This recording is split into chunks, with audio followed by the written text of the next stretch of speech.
So I again just felt like I needed to jump on here because it was something on my mind. I want to make sure I stick to the script this time, so I kind of wrote out what I want to say. And disclaimer: I'm not a monolith on leadership, but what I can say is I equally have the same amount of successes as failures. So it gives me something to talk about, whether they're regrets or lessons learned.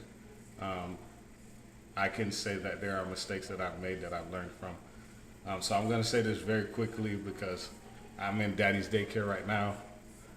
So I found throughout my journey um, that leadership is one of the aspects of my life that has, as I just mentioned, a double edged sword.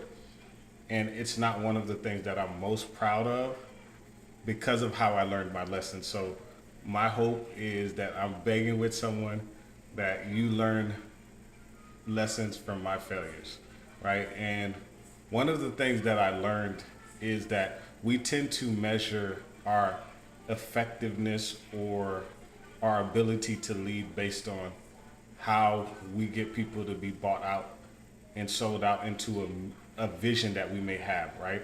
But I don't think that's an effective measure. So I wrote that we should not measure our leadership solely on how well others follow our vision. Equally important is how well we help those that are following us to pursue their dreams, right? And I think, and I want to operate with intentionality and tact and a degree of sensitivity right now, knowing that we don't always know what to do or how to do it, especially when it comes down to radical candor. And there's always limitations with resources, whether it's time, finances, or even having individuals to carry out the task. So, with all that being said, I want to say that one of the lessons that I learned in leadership is you should never make what you're doing more important than the people you're doing it with. And what I found is that we can get caught up in the programming or the result oriented aspect of it. We lose not just sight of the picture, but we lose sight of the people, right? That's doing it with us. And the reason this is important is that what I've seen is that the people use it as a way to measure the effectiveness of leadership. It's based on how well they buy into the vision. But I think that's not the best, or it's even a wrong way because what I'm suggesting is that people may not necessarily be buying into your vision or they may not even be sold out. It's simply that you're in a position of influence or control, right? And so, in essence, you've heard these platitudes or cheap cliches before that it forces some people to um, go along to get along, right? And the other thing I wrote is that so I still believe that it's equally important um, not just how well we measure people buy into our vision, but how most effective we are in helping them follow their dreams. So as a leader, what I'm suggesting is not just people following you, but it's you helping people follow their dreams.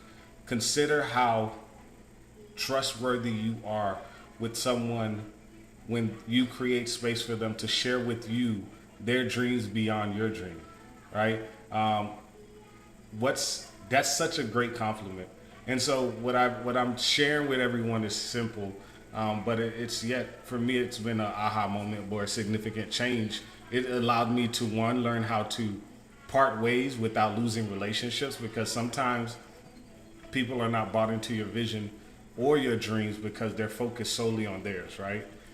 So you also have to align yourself with people that have the same creative power, right? But the other thing that I'm also learning too is that as we go on this journey or this milestone we call life, there's going to be mile markers that people are going to get off, but they're not getting off simply because they want to. They're getting off not because it's a detour. They're getting off because you provided a resource for them to start making their own journey, right? And as a leader, that's the best compliment that you've encouraged someone else to do what you're asking them to do for you. Live out their dreams, whether they do it afraid, whether they're doing it with a new sense of confidence. At least you can attest to the fact that they trusted me enough with those dreams. So leadership sucks. but so will you if you only focus on telling people to buy into your vision and dreams and you're telling them to sell out on theirs. All right. So never make what you're doing more important than the people that you're doing it with. That's the leadership tip. Bye.